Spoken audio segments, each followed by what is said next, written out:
Estamos de regreso en Evas Urbanas, abordando un tema sumamente importante. Así es de que, por favor, pongan atención que vale la pena escuchar las recomendaciones y el debate que vamos a tener a continuación.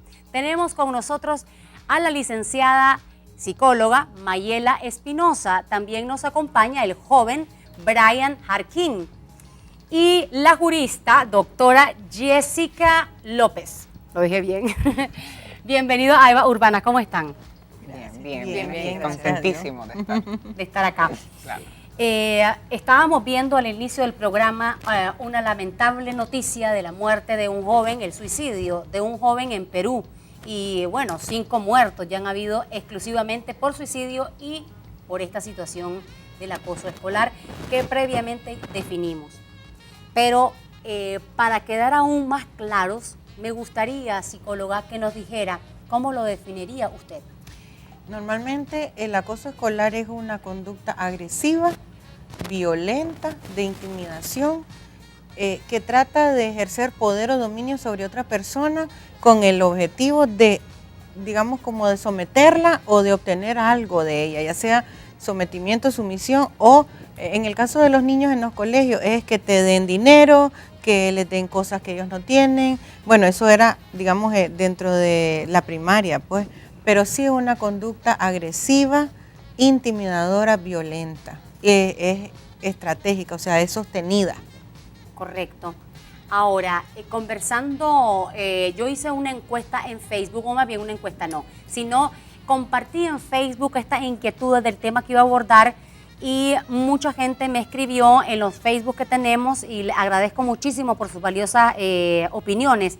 Uno de ellos fue Brian, que te felicito y muchísimas gracias por haber tomado la iniciativa de escribirnos y hablar sobre este tema.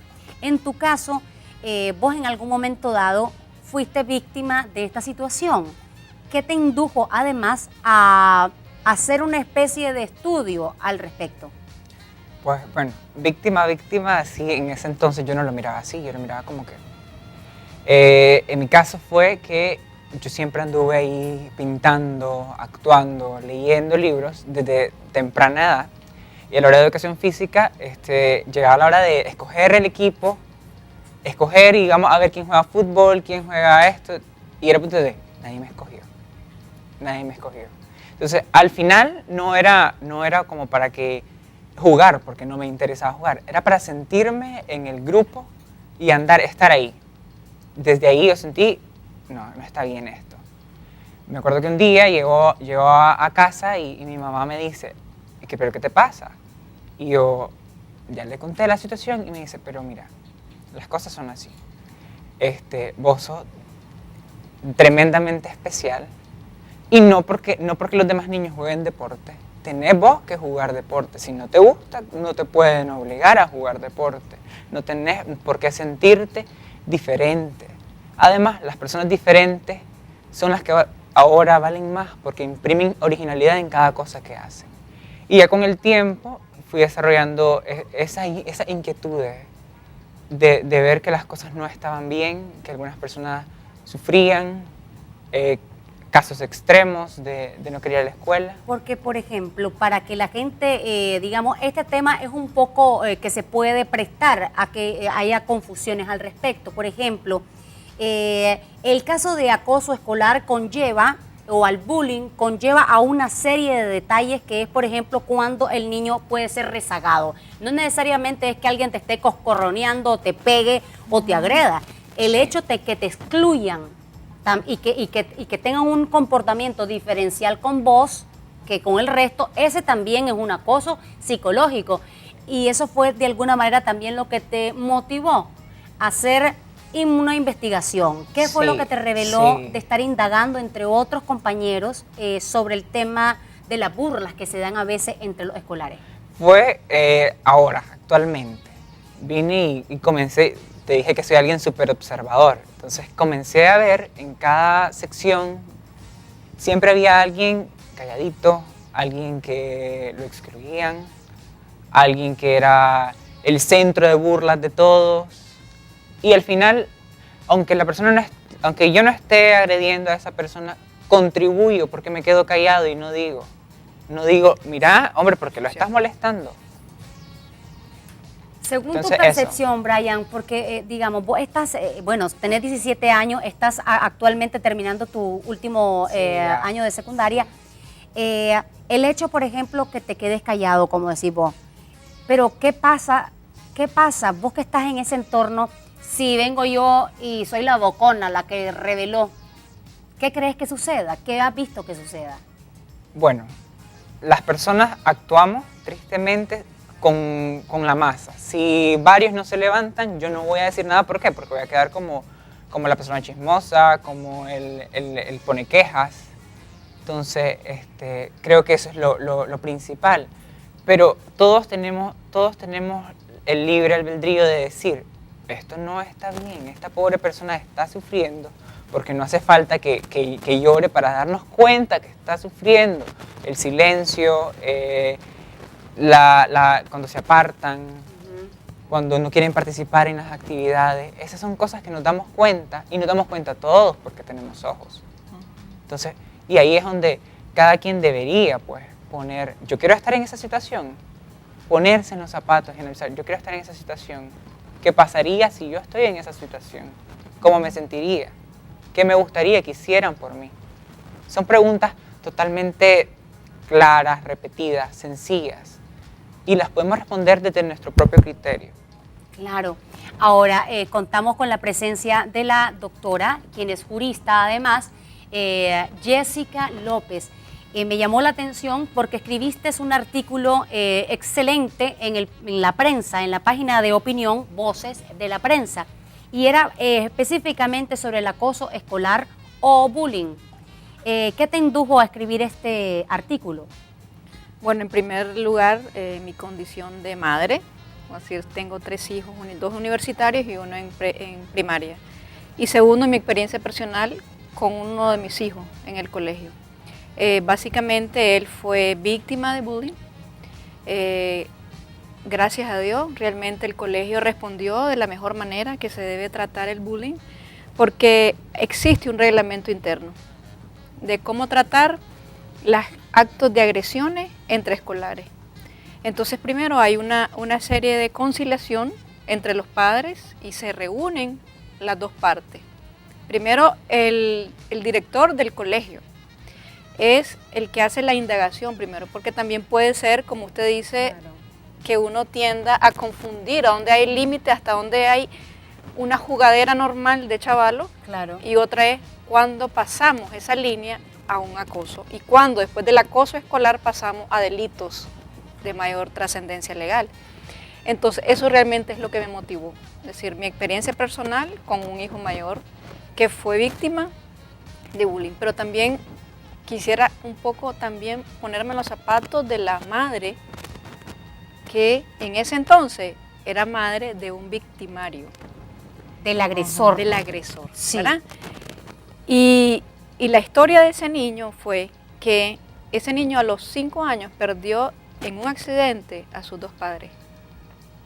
O sea, es un poco entendible también la otra parte. Entonces, eso es lo que ayuda, y los padres debemos estar abiertos en que si hay una denuncia de que mi hijo es abusador o acosador, tengo que estar abierta a que él reciba ayuda. O a veces vemos señales de un comportamiento. Ahora ustedes son madres y, por ejemplo, a veces en una sociedad machista como Nicaragua, me estaba comentando otras personas, mira, me dice, mi esposo le dice a su hijo, si a vos te dan un golpe o te dicen alguna cosa que no está bien, vos patealo, vos agarralo y mejor, una palabra peor me dijeron, ¿verdad? Pero no la voy a repetir. Entonces los padres a veces incitan al hijo para que sea, vos andá ahí, mecatealo al niño, vos pegale, vos defendete. ¿Hasta qué punto los padres tienen cierta responsabilidad con esta situación? Fíjate que en el contexto familiar, digamos, esto se da en un problema social. No podemos decir que es un problema familiar, claro, ni solo un problema escolar, es un problema social. porque la violencia se da desde la casa. Si un niño dentro del hogar tiene modelos o digamos un entorno, un ambiente donde todos los conflictos se resuelven de manera violenta, a gritos, donde incluso los mismos padres ponen apodos a los niños, a la familia, se burlan, descalifican. Entonces hay una serie de conductas violentas, agresivas, dentro del hogar que le están modelando al niño que esa es la forma ideal de relacionarse, y él llega con toda esa violencia que para él es normal, patear los muebles, patear las puertas, tirar las cosas, y llega al colegio con esa misma actitud a, digamos, agredir a los niños que él ve en desventaja. Porque normalmente el bullying tiene dos partes, como decía Jessica, el agresor y la víctima. Hay una víctima pasiva y hay una víctima que normalmente es alguien que tal vez hace algo que al otro no le gusta y es sometida. Por ejemplo, el típico niño víctima que también jinca y es fregador, entonces lo aquieto. ¿Cómo? Con bullying. O sea, lo agarro para que se aquiete. Entonces, ciertas conductas normales de fregadera, como decía Jessica, pueden caer para ser víctima de otros más fortachones que vienen de contextos familiares o sociales donde ellos han aprendido conductas violentas, patrones violentos, digamos, de relación. Entonces, sí tiene que ver lo que los padres modelan dentro del hogar, cómo manejan los conflictos los padres. Si en vez de discutir y sentarse, tiran la puerta, y ahí acabó la discusión. El niño, cuando algún amiguito le diga algo, va a tirar el pupitre, va a tirar los libros, va a tirar la mochila. O sea, son reflejos muchas veces los niños agresores de también conductas violentas que ellos están aprendiendo. Porque un niño nace como una página en blanco, sí, y aprende lo que le modelas normalmente. Esta situación que lamentablemente podemos ver casos más ligeros, entre comillas, porque no sabemos, lamentablemente es un poco subjetivo, porque a lo mejor si uno le dice a un niño, vení gordito, o vos sos feíta, o vos sos cuatrojo, qué sé yo, como le dicen a los niños que usan lentes, anteojos, a lo mejor uno cree que es algo que no le va a tener impacto, pero a lo mejor cuando ya crece, hemos visto, hay historias incluso hasta de famosos que dicen, a mí me traumatizó que me dijeran que era la cucha del grado. Por ejemplo, ¿cuáles son las consecuencias de no prestarle atención? Podría resultar como, por ejemplo, en México. Vamos a ver un caso severo de acoso escolar que se dio en la Ciudad de México.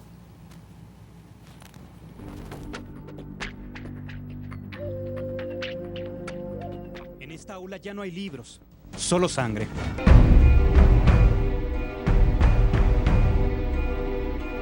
Aquí se perpetró uno de los actos de bullying más crueles que ha visto México. En la noche empezaron a pegar puro periódico en las ventanas. Ya en la oscuridad, Yaretsi fue atacada y videograbada.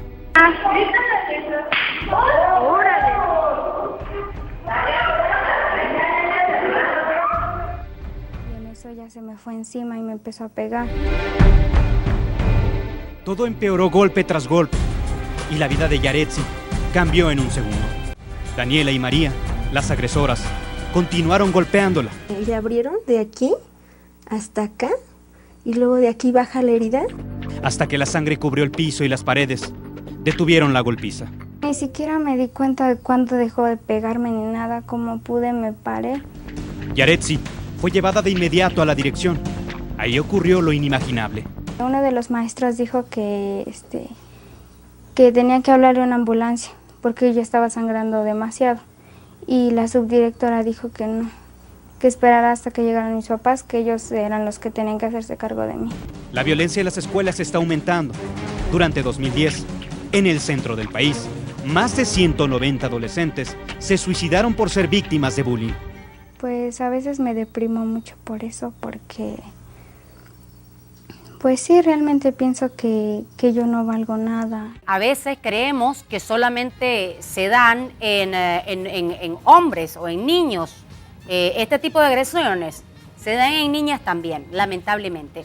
Y bien, continuando con este tema del acoso escolar, el hostigamiento, por ejemplo, también se da el caso de adultos, profesores o profesoras que pueden cometer el acoso, como por ejemplo azareando, señalando a algún alumno que esté en su aula. Pero bueno, vamos primero a irnos a un breve corte comercial. Cuando regresemos vamos a comentar sobre este asunto.